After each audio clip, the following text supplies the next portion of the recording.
The views and opinions expressed in this podcast are those of the individual co-host and do not reflect the official policy or position of the Firearms Radio Network and or their employers. Viewer discretion is advised. This is especially true on our live shows.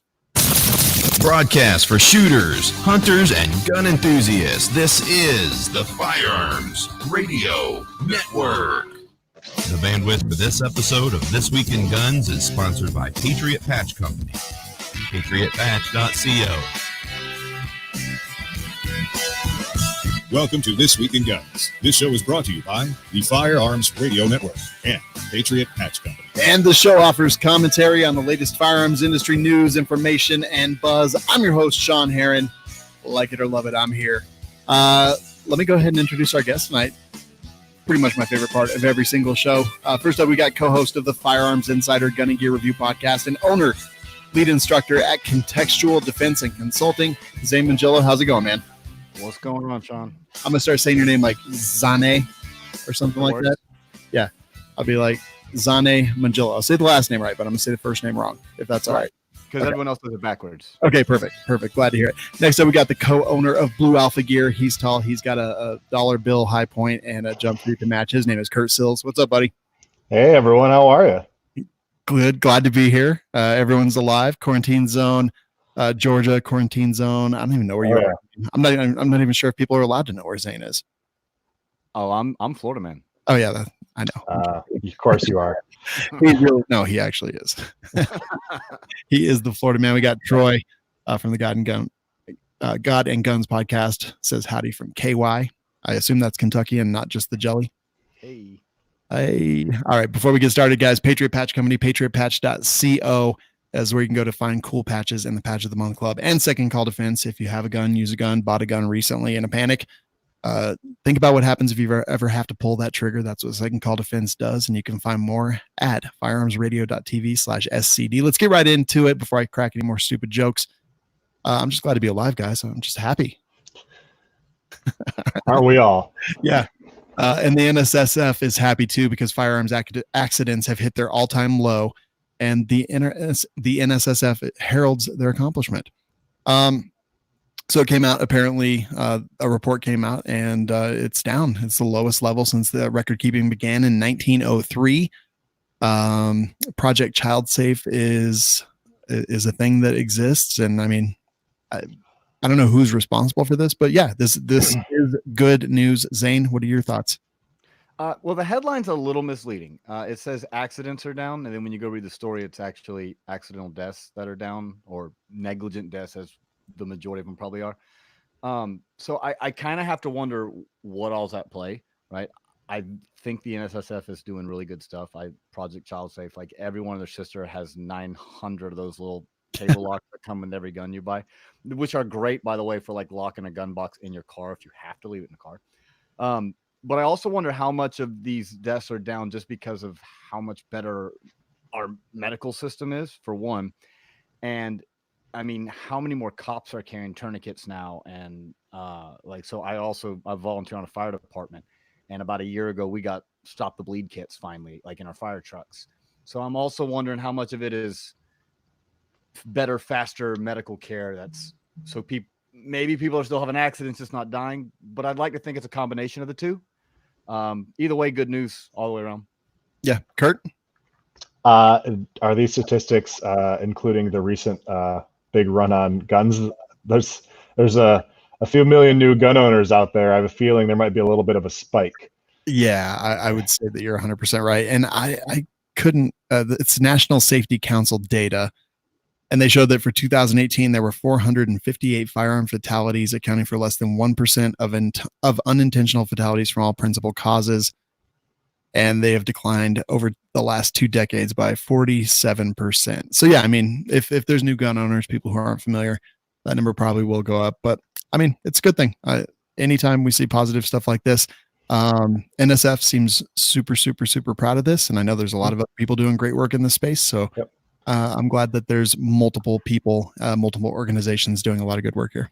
Yeah, I think people are just online. People are more involved online. And I think a lot of people are holding each other accountable on firearm safety a little more than maybe had been happening in the past. So And Totally. I'll say this, along with the spike of increased gun owners, I have seen a spike in training. So I've seen a lot more people that want to come take safety classes, which I didn't expect because a lot of people want the thing but don't want the know-how to go with the thing. But I've been getting calls like crazy lately. So maybe our message is getting out there. I hope so. Yeah, no, that's awesome. Um, I've often said this. There's a lot of like kind of I'm going to say FUD instructors out there, and a lot of them are very worried about like constitutional carry and things like this, saying it's going to ruin everything. And I've seen many of them speak out against it. But when you talk to a lot of the instructors like Zane and Matt DeVito and stuff like that, that's kind of been the opposite case in places where there is constitutional carry. Speaking about Matt specifically here, he's been on the show talking about this. It didn't go down. It went up. People were more interested in safety, and Zane just kind of repeated a similar thing. Yeah, so I'm in a group of Florida instructors, and the bar to be an instructor in Florida is incredibly low. Anyone with an instructor certificate from the NRA can literally teach a concealed weapons course. They can write their own course, teach it, no questions asked. So the barrier to entry is very low, and there are a lot of people in these groups who are extremely concerned with it. I'm not, because I'm not the cheapest and I'm not the quickest, like, because that's not where I strive to be. And like you say, I'm not concerned.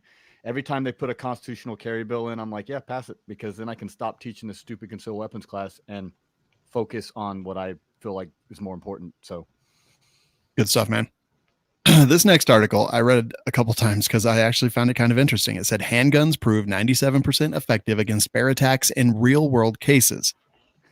So this comes to us from AmmoLand, posted by Dean Weingarten. They had done an article previously and people kind of gave them some guff for it. They went back to the drawing board just to kind of prove it a little bit more. And it looks like overall they had 93 cases, and in 93 cases where people had defended themselves against bear attacks. And by defended themselves means that shot the bear, killed the bear, or the bear left or did to go find something else to do. Whatever it was, is if the attack stopped, it did it. The calibers, the handgun calibers range from 22 rimfire to 460 Smith & Wesson Magnum. Excuse me, coronavirus. Most common are 44 Magnums with 28 cases, all successful. There are 2 combinations of 44 Magnum and 357 Magnum. 6 of the combination handgun and long gun cases involved 44 Magnum revolvers. They found 2 additional 9mm cases, 38 special, 357 Magnum times 3, 10mm, 5 other 44 Magnum, 45 ACP, 454 Casull. I don't know. I don't know exactly where I come down on this. So, Kurt, I would like to hear where you do. Well, I'm such a bear expert. We know. Okay. No, I mean, I don't know that I could possibly be more uninformed about a topic that are firearms related than bear defense. So unfortunately, I don't have a strong opinion either way. That's a high number. I hope it's true. Yeah. And if I was going into bear country, I'd bring a gun. Yeah. So 100%. I was a little surprised by the 22 rimfire stuff, but I guess ultimately, yeah, like I think a gun. I feel the same way about a bear, like an actual animal bear, in the situation as I do. Just like the random dude who wants to do something bad to people. Like I feel the same way. I'd rather have a pistol than not have one. Zane, right? Where do you come in on this? I'm kind of with Kurt. We have bears in Florida, but they're all like real tiny, and I'm not talking about like the ones in Miami. I mean, like they're more huggable down there, aren't they? No, we do have them. I've seen one ever, so I'm not a bear expert either. I think this is very similar to what we see like with self-defense statistics, though. I mean, I guess bears are a lot like people and don't really care to get shot, and the majority of the time they're just going to run away. I still would probably choose a hefty caliber if I were going into bear country, just for that one bear who decides maybe he's not scared of my 22. I don't know. I think it's good. I think that, I don't want to be attacked by a bear, certainly. Yeah. So I'll say this. I've heard that bear spray is actually surprisingly effective. And again, not an expert on that, but I do know that James Reeves over at TFB TV has done some bear videos because he does a lot of hiking and outdoor stuff, and he's gotten deep into some of the data regarding defense with bear spray and defense with firearms. I'd probably bring both with me if I was going into known bear territory, and maybe escalate depending on how angry the bear was and how much honey I had. Yeah. Yes, that's true. I would also probably just switch instead of switching calibers. I'd probably stick with 9mm. I'd probably just switch my ammo, use something that I know is going to penetrate deep. This conversation could go way off the rails. But, I was thinking the same thing. I was like, honestly, at this point, with all the innuendo, I don't even know what we're talking about anymore. We'll probably move on. No, I just thought it was kind of interesting. Yeah, like I always want. I've heard bear spray is exceptionally effective, and I just thought that this was interesting because I think a lot of times when you hear stuff on the internet, you talk about bear and pistol, and people come out of the woodwork to tell you how wrong you are or something like that. But they were able to find 93 total cases and 97% success amongst those. And one other thing, if you're going to bring a pistol into the woods for a bear attack, make sure it's easily accessible but safely carried. There's a lot of people that carry across, again, not an expert on this, but again, this is what I would do is, have like one of the chest mounted ones that would be easy to hike with and something you can have quick access to. Totally. Yeah, that was specifically addressed in the story that the people who did survive were ones that could get their gun out. It's almost like there's a lot of similarities between this and like concealed carry. They're really you wouldn't want to keep the gun on your back in a backpack. Bad idea. No. And honestly, like backpacking, hunting stuff, that's a great time to wear a drop leg holster and not look like a tactical dude. Yeah. Because you got to get it's down below the belt line so you can actually get to it if you need to, not struggle with getting it stuck in your backpack straps and whatnot. Next story, the Uber for ammo. New Jersey gun store offers home delivery. This story has a lot of twists and turns, but basically the governor, Phil Murphy, declared originally that gun stores and ranges must close, ending sales, but clearly there's a high demand. We've seen it all over the place. SC Arms in Spotswood, New Jersey, said that will put a hurt on his business. He was looking for a way to keep generating some cash, and he stumbled on the idea. Apparently, he looked through it, and it said that while non-essential brick-and-mortar stores have been ordered shut, online sales and deliveries are allowed to continue, and that he and his employees can legally deliver ammunition to any resident with an FID card and can conduct the sales without any person-to-person contact. So yeah, this is actually kind of awesome. This is a business that should just exist in general. Like, right. I mean, I don't know, maybe, I guess I've never been like, you know what I'm really craving right now? 9mm. But I mean, they could pick up some Taco Bell on the way. Right. Okay. Yeah. Now you're talking, talking burritos and bullets. Yeah. Zane, what do you think? I like it. And I'm with you guys. I don't think this should just be during social collapse. This could be a viable business option going forward. I think we're learning a lot during this of viable options of things that we can do and that are like, hey, this is not just good for disaster. This could be good for any time. I like it. I like bullets.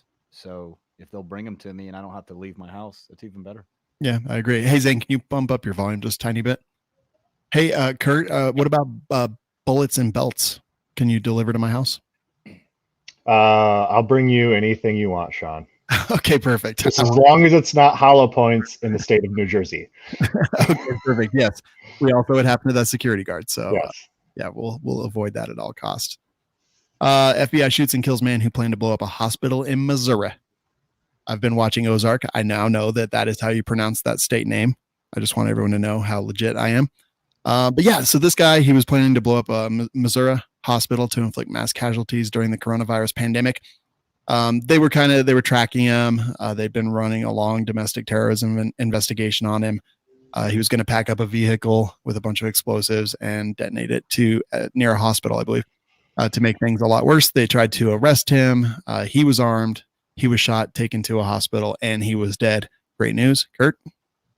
That I had not heard that story. That is some crazy 2020 stuff right there. Like this year is pretty wild. It really is. I don't know. I like to read about stuff like this, and this comes to us from the New York Post. So clearly, everything here is absolutely 100% true. But yeah, I like to hear stuff about this. Like we hear so many bad things, and the media just pushes that stuff down our throats. And it's nice to hear when law enforcement is successful against something like this. And again, I don't really trust anybody, including the government. So you never know exactly what happened. But Zane, what are your thoughts here? The story's crazy, but nothing surprises me that comes out of Missouri. I spent a couple winters in Missouri, so yeah. Big talk from a Florida guy. Hey, listen, even I was surprised up there. But no, the story is it's strange. But seems like a happy ending. So yeah, I totally agree. Yeah, I don't know. It was just kind of like what a douche already. Like things are kind of bad enough, and for this guy to be planning something like this. Did they say anything about his goal other than just like what was his reason for wanting to commit terrorism? Let's see. They did mention it in another story that I read. I mean, did aliens tell him to do it, or religion, or what? Apparently, he was planning to detonate at a hospital just to make a statement. But this article actually doesn't say. I do remember reading another one that did have maybe a little bit of his reasoning, at least what they had from the investigation. But I don't want to misquote it, so okay. I don't recall off the top of my head. Next story: Bloomberg and Shannon Watts. His money isn't good enough for her anymore. We've talked about this a little bit on the show. I just thought it was kind of interesting. So we know Bloomberg and his failed bid for president, $250 million of his own personal fortune spent to do absolutely nothing except just waste his money. But I think that was kind of the goal all the time. He didn't do nothing. He proved that no one likes him. Right. Well, what he did was he propped up Biden and made Biden seem like a sensible candidate. Well, Shannon Watts is the head of Everytown for Gun Safety, Mom's Demand Action for Gun Sense in America. I don't care enough about it to actually learn the name of it. But they kind of had joined forces, but a lot of things came out during his presidential run about race and gender and things like that. And they've kind of been distancing themselves a bit, Shannon Watts organizations, from Bloomberg. And I think that eventually they will stop publicly being seen together, and he will just give her money behind the scenes. And everything will be exactly the same, but she just won't have to answer to her crazy Karens that are members. Zane, what do you think? I don't know what to think of this. It's obvious that they're trying to distance themselves from Bloomberg, but I don't know why. He hasn't really backed off any of his gun stuff, and maybe because they're trying to stay a one issue kind of thing. I don't understand it. I don't know what this means one way or the other. They dealt with a lot of backlash on social media on things that he had said about females and women. And he was big into he was for the stop and frisk policy back in the day. So, and I can see when all that comes out, maybe that would hurt them, but that's his organization. Let's be honest, that's his organization. Yeah. So it's weird, but I don't care one way or the other. Agreed. Kurt? I'm perfectly fine if they grow to hate each other, and the less money that organization has, the better. But like you said, behind the scenes, probably nothing changes. Yeah. I mean, hopefully they're having similar problems as like the NRA is having, because it would be nice if one wasn't too much stronger than the other, especially if it's not the one that we don't like. Yeah.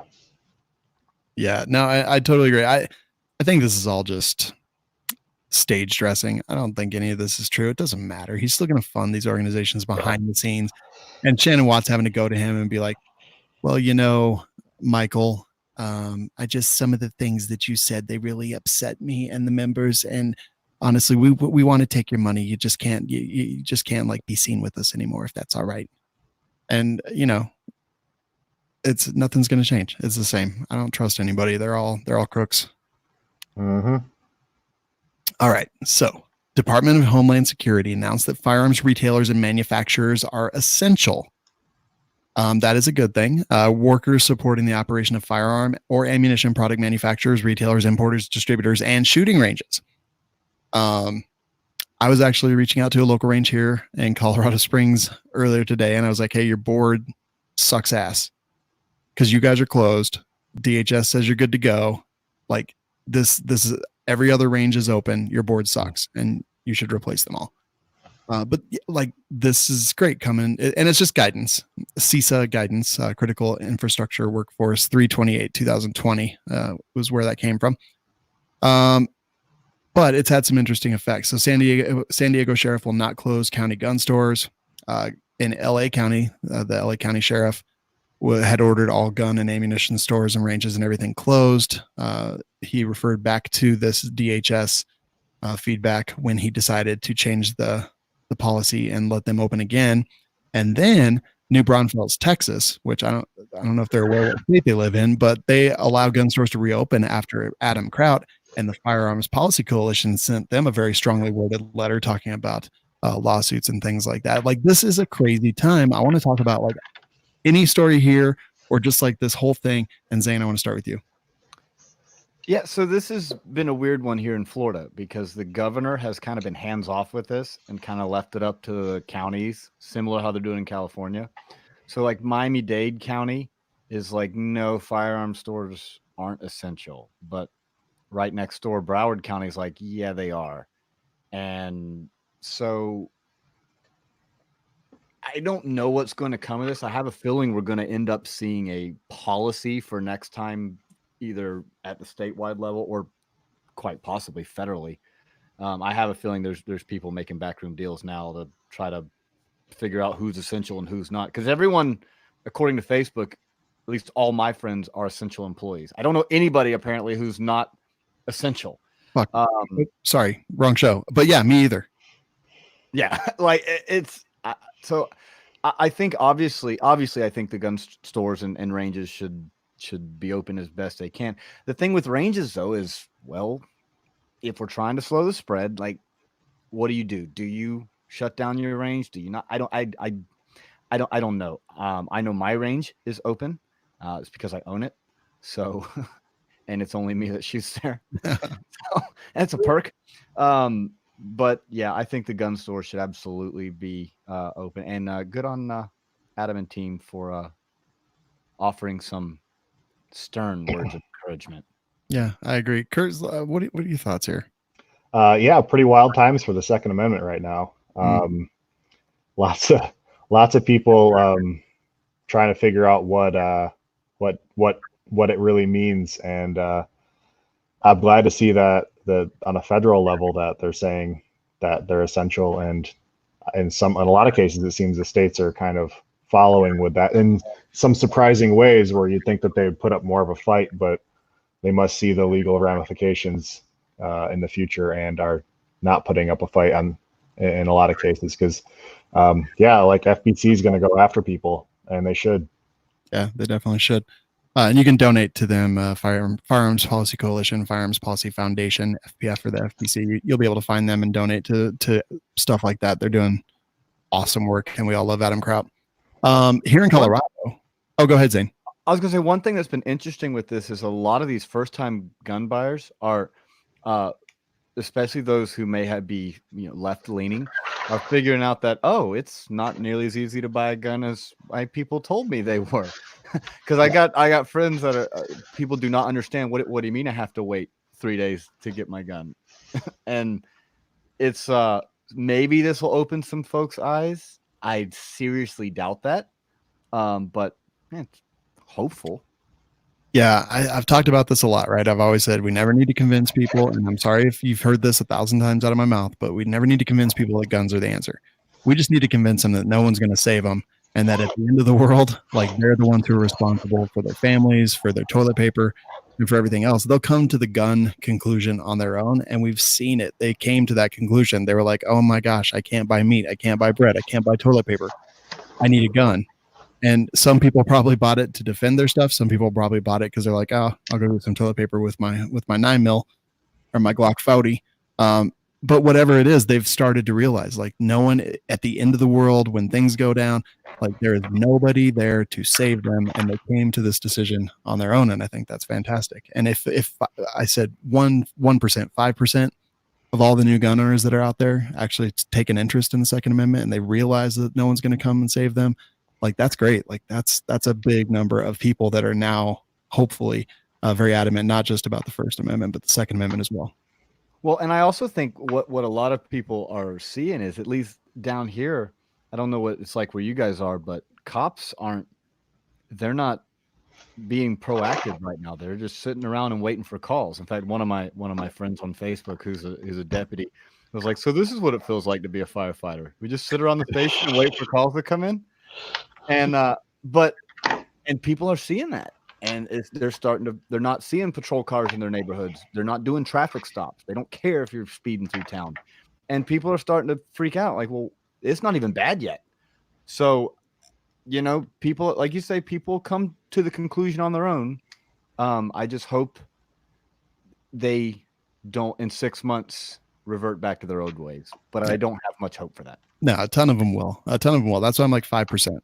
I don't know what the actual number, and we probably never will, of new gun owners or first time gun owners that there are out there. But if 5%, if they turn to our side, that's great.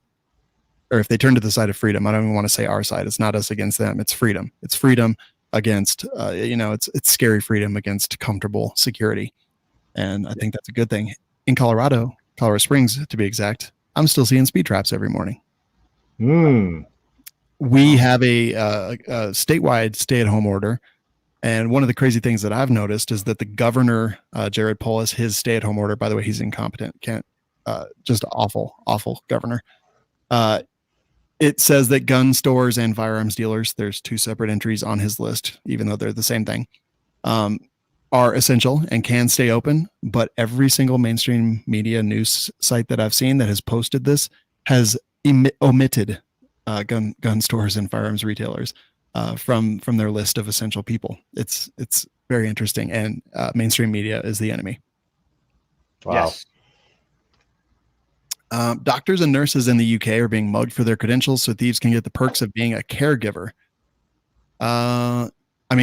This is not really surprising at all. They're giving them priority shopping, freebies like snacks and hot drinks, and people are getting mugged for their credentials. Like, this is, in 5 minutes, if you sat down and wrote a list of what would happen in the apocalypse, this is exactly what would happen. People don't have the perks. People want the perks. Kurt, what do you think? This is what happens when, there's no fear that someone's going to defend themselves. And when you know that you can just, if you have a fork in the UK, you're like the deadliest man in town, and you can go demand whatever you want. As long as you don't have a narwhal tusk, everything's fine. Right. Yeah. Gotta watch out for that guy. Yeah. Zane, you hiding your credentials when you're out and about? I always hide my credentials because, to be honest, I don't really have credentials. That's strange. I guess it's not strange. I guess it's kind of to be expected, But, yeah, it's unfortunate. It is. I don't really see that becoming a thing. Although, if they start rationing, if it gets bad and they start rationing things, I suppose we could see that.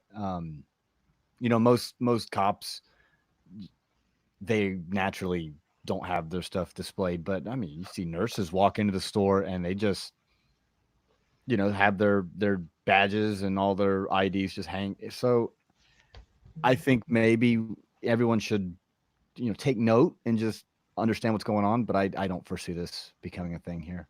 Yeah. If it's anything, agreed. If it's anything like the States, you could hide your credentials, but you're still wearing scrubs at Kmart. So it's probably not the greatest. A lot of people cried out Jade Helm or whatever the newest crazy thing is. When a trainload of almost 300 tanks was being seen moved around Southern California, politicians said, no, we're just moving them. Not that big of a deal. Look away. Nothing to see here. It could be right. Could be wrong. I don't know. Like here in Colorado, you constantly see like military vehicles because we've got a bunch of bases here. So here, if I saw a big train full of tanks, I wouldn't really think a whole lot of things, but it says, the mayor, Eric Garcetti, addressed it and said they have not been mobilized to the city of Los Angeles. They have armories. They travel through LA, but officially have not been mobilized. And that's pretty much it. Zane, do you think this is Jade Helm times 2, or I don't know, Corona pandemic Helm? No, I don't. I was in the military, and when I was at my reserve unit, we would convoy all the time to different training grounds, sometimes 4, 5, 6 hours away.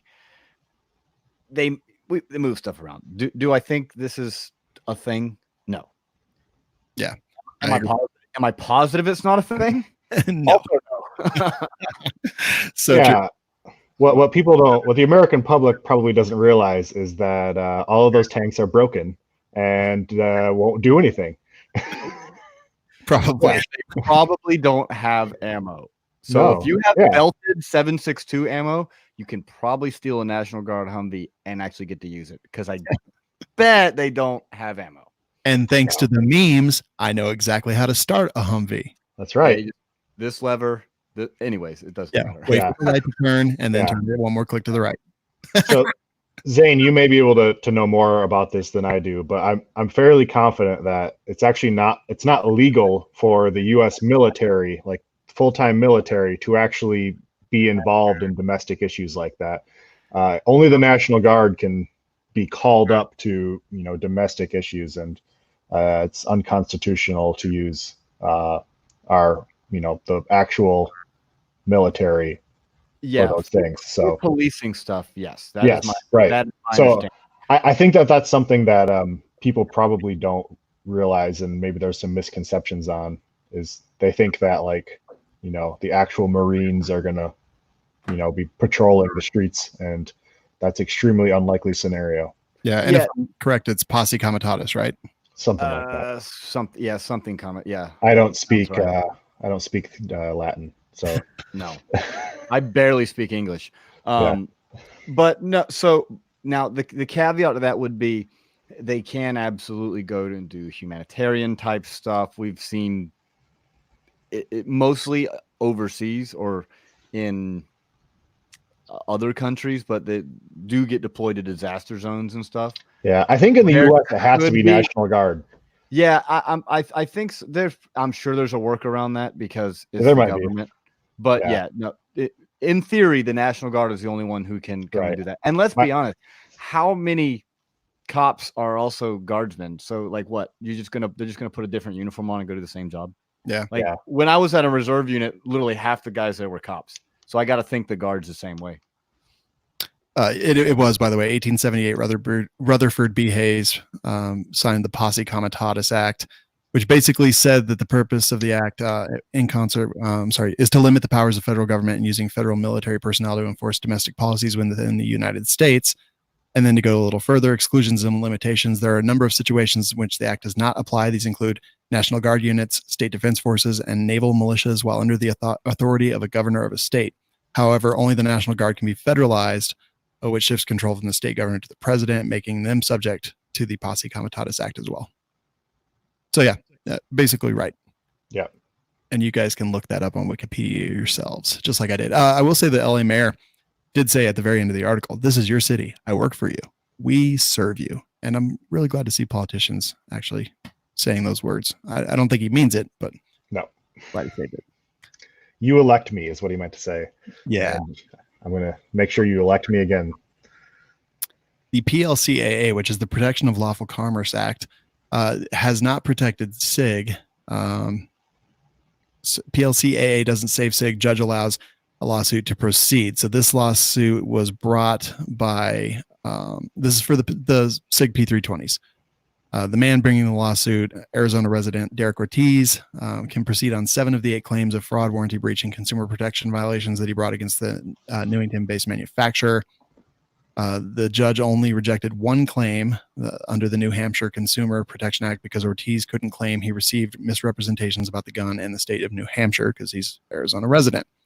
But dropped the gun, gunshot him, and he's mad about it. He said they should have corrected it. They talk a little bit about the voluntary repair that SIG did having these sent in. And honestly, this, in my opinion, SIG needs to pay for this. They handled this very poorly. This voluntary fix that they did, they should have done a full recall. They should have fixed them all. They fixed all the government's guns, and but they did this voluntary thing and yeah, SIG's got to pay. They were wrong in this. That's my thought. Kurt, what do you think? Yeah, I mean, like car companies do these crazy recalls that are like like for like some of the dumbest stuff. You're like, why? Like, really? Do I have to really bring my vehicle in for this? And then for a gun company to be like, if you want to, it's like, no, these are guns. You might want to fix this. Yeah, I totally agree. Zane, what are your thoughts here?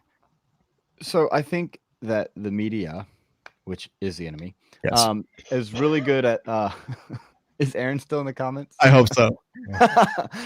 They're really good at saying that, pushing this narrative that gun companies can't be held liable, because we got to repeal this act, and that's not at all what it is. Gun companies can absolutely be held liable if they make a defective product, and because of that defective product, someone gets injured or killed.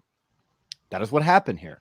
SIG's on the hook for this, because, like you said, they were like, "Hey, if you want to send us your thing back, we'll upgrade your trigger for free, we guess." This should have absolutely been a recall. Like, this is a problem, because it was a problem. The gun was not drop safe. The trigger continued to travel rearward if you dropped the gun, and then the gun fired. That's absolutely a manufacturer defect, and the PLCAA should not protect them on this. I totally 100% agree. I mean, so in 2016, the U.S. military discovered that the gun can accidentally discharge when dropped. That those were all fixed, but yeah, that for consumers, they did a voluntary upgrade. They screwed up. This gun is dangerous as it stands, and I'm glad that they're probably going to have to pay a lot of money for it. And that's exactly what it should be. Your consumers, the people who purchase your guns, are not your damn beta testers. Yep. So I think we all agree on that one. Where do we want to go here? Truckers demand the right to be armed as pandemic makes them more vulnerable. Again, coming to us from Ammoland, Dean wrote this one as well, Dean Weingarten. A group of small business truckers has sent an email to the Department of Transportation Secretary Elaine Chao. The email asks that as part of the national emergency involving the Chinese virus, China, the federal government declare the Second Amendment overrides state law and federal regulation forbidding truckers from exercising their Second Amendment rights. I mean, yeah, I'm not going to read like all the craziness that goes along with it. It's a pretty long article. We'll just talk about it kind of on the surface. And I think that, yeah, this makes a lot of sense. Like, if they're essential enough to be out there risking themselves while this virus kind of rips across the country, yeah, they should be able to protect themselves. They may become targets depending on how bad things go. Zane? So I guess I didn't realize there was actual federal laws against truckers carrying firearms. I always just thought that was like policy of the employers. So that's interesting. I don't like those laws at all. If that's, I don't know that there's any federal laws. That first paragraph does seem a little bit misleading. I know that there's a lot of state and local, like basically, so for a trucker to be driving through Illinois and driving through Chicago, they would have to change the way that they carry or whatever it happens to be. And I think that that's what this is about at its essence, is kind of like getting rid of those and preempting those state and local laws. So perhaps the what is it, the Firearms Owner Protection Act with the interstate commerce clause or interstate travel clause, perhaps that doesn't apply to truckers. Although if you're dropping off in a state, because it has to be legal in to and from. Yes. In order for, so I could see that. Yeah, I think that. I think all gun laws are infringements. So. Yeah, I agree. And I mean, honestly, like, this makes sense. They're clearly essential. Like, clearly the toilet paper must flow. I was gonna say, if I was driving a toilet paper truck, I'd stay strapped. Oh yeah, I saw an article today. Like, one of the semis carrying a truckload of toilet paper wiped out toilet paper all over the road. I was like, this is the saddest thing that I've ever seen in my life. Yeah. So, but yeah, I think, yeah, truckers, you should be armed. And this. So Ben's in the comments saying it's a DOT regulation. So that could be a thing in order to keep your CDL current or something. Those 3-letter alphabet organizations are right, no that friend nobody of the voted firearms. for. Yeah, they're no friend of firearms. Definitely not. DOJ says anyone caught intentionally spreading coronavirus could face bioterrorism charges. We've seen a bunch of this. We've seen people licking apples at the grocery store and sneezing on doorknobs. And we even saw it in China. We saw news coming out, and who knows if you can trust any of that. I don't really know. But yeah, if there was someone spitting on cops, saying he had the coronavirus, coughing on them as they tried to arrest him for something unrelated.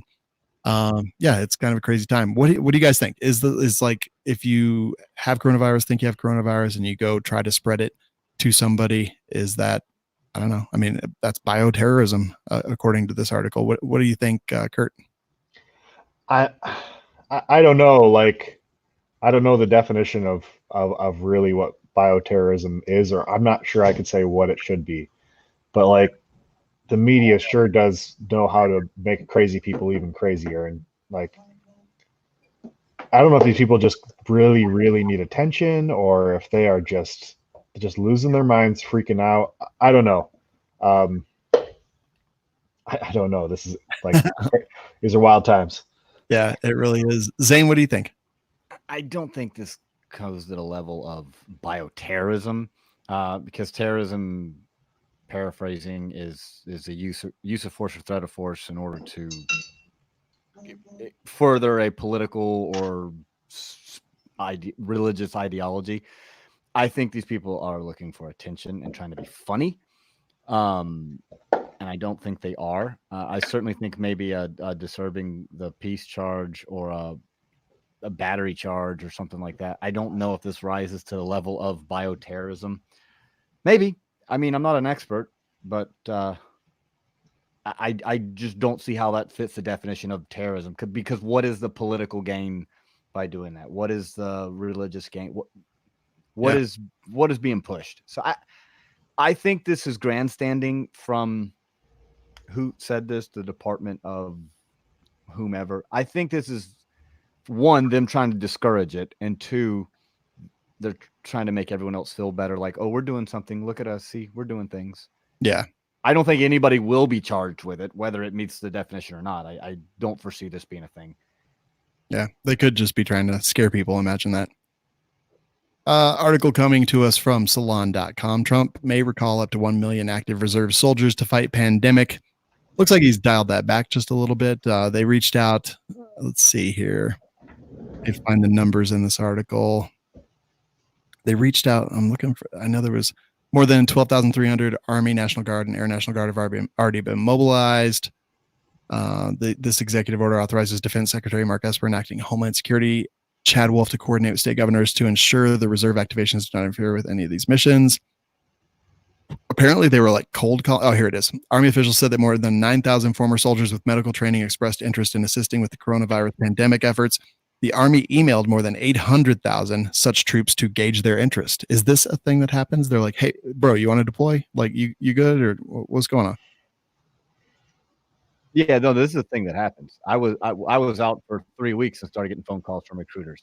So I mean, they want you back in after they kick you out. I mean, they didn't kick me out, but yeah. So this looks to me like they're looking for medics and corpsmen to come assist, nurses and doctors. So again, I don't think we need to, freak out. I don't think this is posse, comma, whatever word you said. Yeah. I think semicolon. Semicolon. I think this is probably a good thing. I know I haven't received a call, and I was a biological weapons defense specialist and also a hazmat technician. So, but maybe they looked at how long ago I got out and they're like, no, this guy doesn't remember anything, to which they would be correct. It's true. Kurt, what do you think? I have two friends who are National Guards reserves and are both medics, and they are both currently doing medical stuff regarding the coronavirus. So interesting. Yeah, I think it's pretty much all like medic guys that they want, as far as I know. Yeah, it makes sense, right? If we're going to be setting up tent cities and things in stadiums, like, it makes sense that we need people to man those. Yep. Armed citizen kills gun woman who opened fire at a Tulsa shopping center. This comes to us from Bearing Arms. Cam Edwards, March 28th, 2020. She apparently was arguing inside the mall, went back outside, came back in the mall, pulled a gun, opened fire, concealed carry permit holder, returned fire, and She did. I don't think it was probably not like a mass killing or anything. She was probably just mad and went to go shoot the people that she was mad at. But yeah, good guy saved the day. Bad guy or bad woman gone. Like, I think this is a great thing. I like seeing stuff like this. Zane, what do you think? Yeah. I thought this never happened. That's what Joe Biden said. No, just gotta shoot your shotgun in the air. Yeah, Scare them off. exactly. I So, mean, yeah. it's pretty cut and dry. You know.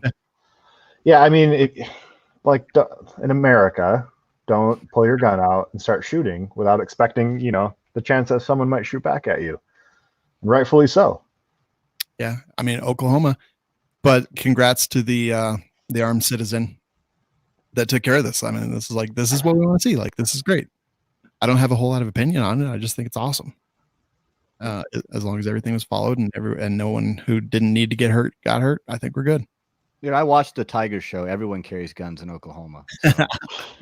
I have not watched the Tiger Show, and I'm not 100%. Well, you should, because you don't even need to. I've seen enough memes where I know exactly what happens. I know the whole story. Like, I've basically watched it through memes. I feel the same way. I have not watched the Tiger thing. Oh boy. Let's see. North Carolina County using checkpoints to keep insiders out. Rhode Island using checkpoints to keep New Yorkers from fleeing to their state. And then Cuomo from New York was like, oh, no, that's not right. I'm going to sue you. And Rhode Island was like, oh, okay, that's cool. No one can come here now. Thank you, New York. Rhode Island is sending National Guard door to door to order all New York and out-of-state visitors to self-quarantine for 14 days or face arrest. Oh, wow. What a time to be alive. Yeah, they sure changed their mind on immigration, didn't they? Yeah, it's so weird. How's them open borders, bro? Yeah. Or not. Door to door, National Guard, door to door, knocking on doors. If you're from New York, you have a 14-day quarantine, and they're checking on them. And if you don't, you will be arrested. Like, what in the? I don't even really know how to respond to that. I'm like, okay. Colorado using metadata from cell phones to ensure people are following stay-at-home order. What? It's not 1984, but it's kind of 1984. Yep, we're getting there. Yeah, I don't like any of this. I understand, right? I get it. I don't like any of this at all. I've heard stories of this taking place on one of those coasts, because Florida, there's a coast everywhere. A lot of the beach homes are like, we have a huge winter resident population. Mm-hmm. And so it's like, well, what do we do? Because now's the time when they usually go home. Do we make them stay or do they leave? Like, we don't really know. I don't like the door-to-door thing at all. No, I don't like checkpoints. This is not Nazi Germany, but at the same time, quit spreading your funk everywhere. Yeah, well, I mean, but let's think about this. Like, from a New Yorker's perspective, that's what I was doing today. From a New Yorker's perspective, you're like, okay, it's getting crazy here. The population density is absolutely insane. This is crazy ridiculous. I have the ability, the money, whatever required to get the heck out of this state. I'm gonna go, we're gonna go down to the pub and just kind of wait for it all to run through. And now they're being told, no, you're in New York, so you're going to go to New York, and you probably, and that's, we don't care if you get it. You can't come to our state just because you're a citizen of New York. Like, this is absolute insanity. And for a New Yorker, I'm like, dude, no, that's unacceptable. There's lots of upstate New York places they could go hunker down at too. I'm sure, but I don't really know what's happening over there. That is crazy though. People should be allowed to move and, go where they need to go. Maybe they're going to stay with family, but also at the same time, this should be a good reminder to everyone that maybe millions of people living on top of each other isn't the best idea in case stuff gets weird. You think? Yeah. So I live in the middle of nowhere, like the legit middle of nowhere. I have one neighbor about 4 miles that way.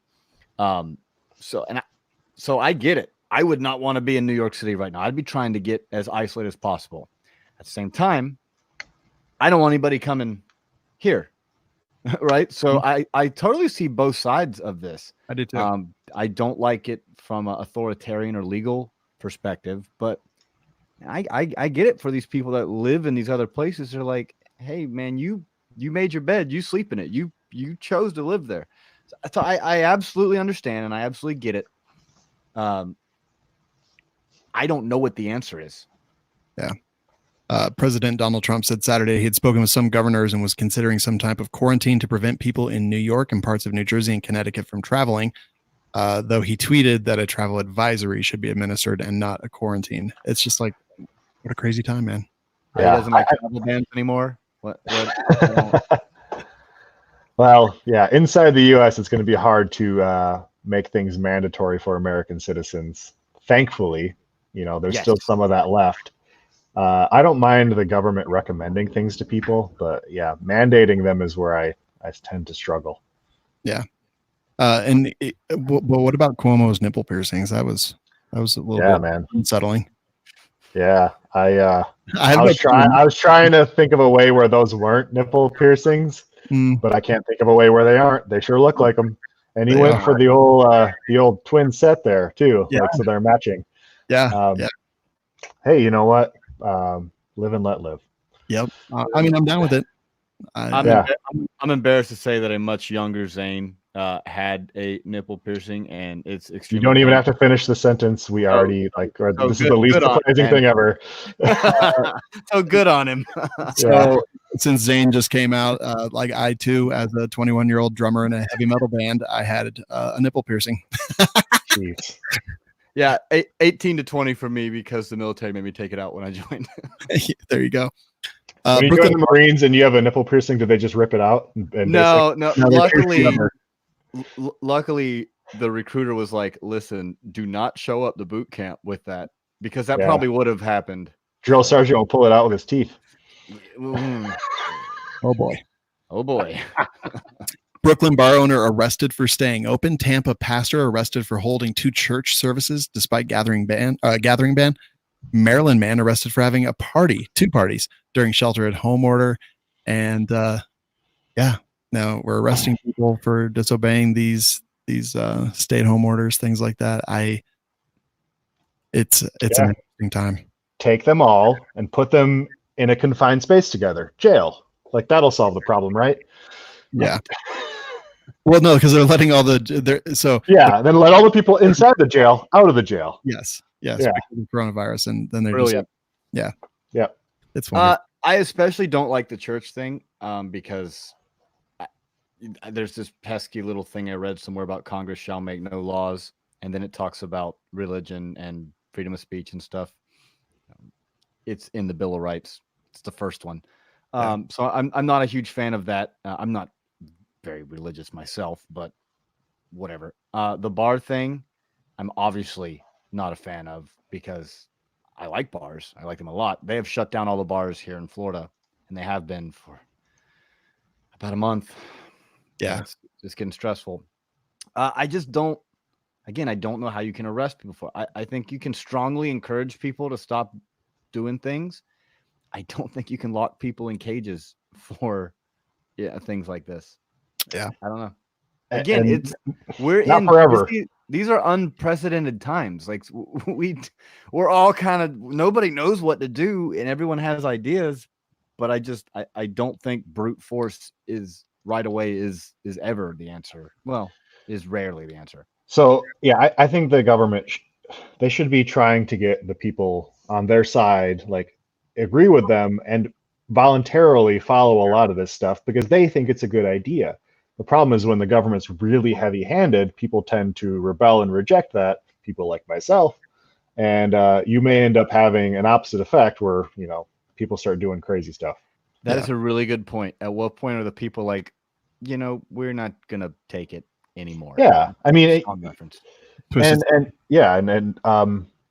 Once people if people really feel like they're like what's happening to them and the economy and their family is way scarier than what's the getting sick would be, then they may not like what's happening.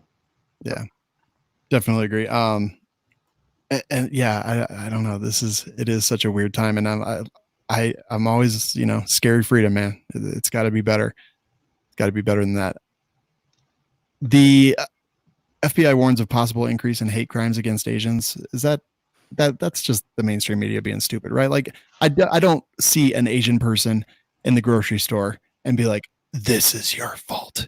I may look at China and be like, hey, China politicians and government and the Communist Party in China, and be like, a lot of this is your fault because you're all filthy liars that unleash this not only on the rest of the world, but your own citizens, and lied about it the whole time and didn't give us stuff. But I would not see someone here in Colorado Springs and be like, oh, you know what? This is their fault. Like, I guess there's unbalanced people, but this comes to us from ABC News. I say BS. I say what Biden said to that dude, that they're full of crap. What do you guys think? They're dog-faced lion pony soldiers. That's my opinion as well. No, I'm going to disagree a little bit because while I don't think it'll be a lot, I do think there is a segment of the population who is just that dumb that will. So I think you might see an increase. I think it'll be a very, very slight increase. I don't think it's anything we really need to worry too much about. But yeah, I don't have as much faith in people as you do, I guess, Sean. Yeah, it could be. Kurt? I'm sure it's happening. Again, I think it's probably along the lines of people like coughing on food at the grocery store, where it's just like, these are really probably pretty isolated scenarios where people are being extra crazy and extra dumb all at the same time. I don't think it's obviously like people should be held accountable for the behavior if they're doing stuff like that, but they should always, if you're being like a crazy racist person, you should be held accountable for that anyways, especially if you're violence, if there's violence involved, like that's not okay. But yeah, it has to be just like the absolute dumbest people in America who can't who don't understand that like this person may have, and most likely was born in the US. Yeah. They just happen to be of Asian genetic heritage. And it's pretty like stupid for you to be violent against them. Yeah, I agree. I don't know. I think that yes, there are stupid people that will act on this, but there's stupid people that will act on anything. Right. And more, I mean, hopefully those minority communities, the Asian communities, will see that as like, hey, you know what? Maybe we need to defend ourselves. And if people are being violent towards them and they get shot for it, I'm cool with that. Yep. Yeah, the Chinese Americans need to take a page out of the rooftop Koreans playbook. Amen. Exactly. Exactly. Because hopefully our Japanese Americans, we never see anything like what happened to them again. Right. Exactly. Yeah. Although we are locking people in cages for going to parties. Yeah. So. Yeah. I agree. Oh, and just to jump back a little bit, you guys were talking about when the government tells you people are just automatically going to rebel. And I totally agree. Like the government should not be telling anybody to stay at home. You want people to stay home? You get Keanu Reeves to tell people to stay at home. I swear to God, there would not be a person out right now if John Wick came on the television and said, "Whoa, guys, we got to stay home." That's pretty good. That's pretty good. Nobody. Samuel L. Jackson did. He rewrote his go to sleep book to stay at home book. That was interesting. I seen it. I didn't watch it. I saw the headline. I knew exactly how it sounded in my head. So I watched it. It was fun. It's awesome stuff. Kurt, you guys are doing some cool stuff. Operation Face Mask. Lay that on us. Yeah. So Jesse and I here at Blue Alpha Gear decided that we had sewing machines and an opportunity to use those sewing machines to kind of help our community and help the people around the country that need face masks. So we started a GoFundMe. It is called Operation Face Mask, and we're raising funds to pay for mask materials, mask making, and for shipping. And it's we're about a week and a half in. we're in the teens, like $16,000 or $17,000 we've raised, and we've shipped hundreds of masks. So a lot of them so far, we started locally with our local first responders, so law enforcement and EMTs and the fire department, and we're also getting some like the hospital nearby, and we have a cancer treatment center here.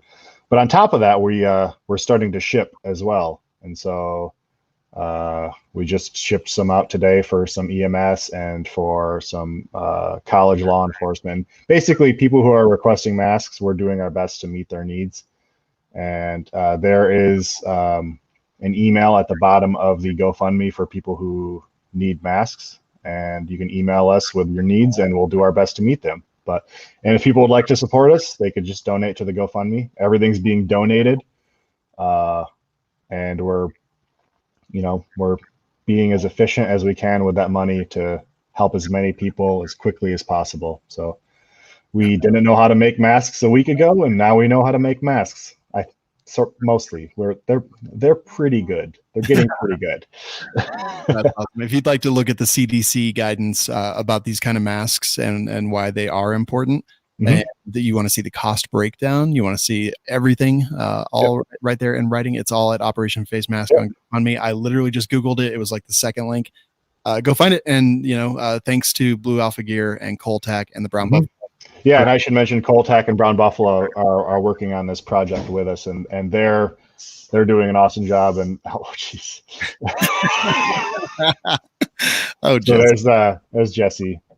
He's wearing He's wearing one of the masks right there, and that's on your neck. No, you need it. Oh, geez, it isn't. It's my mouth. Now it's in my mouth. So, thank you for Jesse for spraying Lysol on my face just now. Yeah, you're welcome. No, it's awesome stuff, and don't forget, Blue Alpha Gear is still making belts, still making all the great stuff that they make, and all available bluealphagear.com. Thank you. If you want to take classes with a certified Florida man, internet celebrity Zane Mangello in contextual defense and consulting, Zane, where can they find you? Facebook and Instagram at Contextual Defense and Consulting. And then if you want to listen to me run my mouth weekly, right here on the Firearms Radio Network at Gun and Gear Review Podcast. Awesome. Thank you guys so much for being here with me. I really appreciate it. And it's always a pleasure for you to get to hang out with me. Wait, I said that backwards. Sorry, whatever. It's always a pleasure for me to hang out with you. Anyway, if you guys enjoyed the show, leave us some feedback on iTunes, wherever it happens to be. And don't forget, check out our advertisers, Patriot Patch Company and Second Call Defense. That's firearmsradio.tv/SCD and patriotpatch.co. This Week in Guns is produced by Kenny Ortega and Benjamin Allreed and is a production of the Firearms Radio Network. And I might even see you guys all next week. Thanks.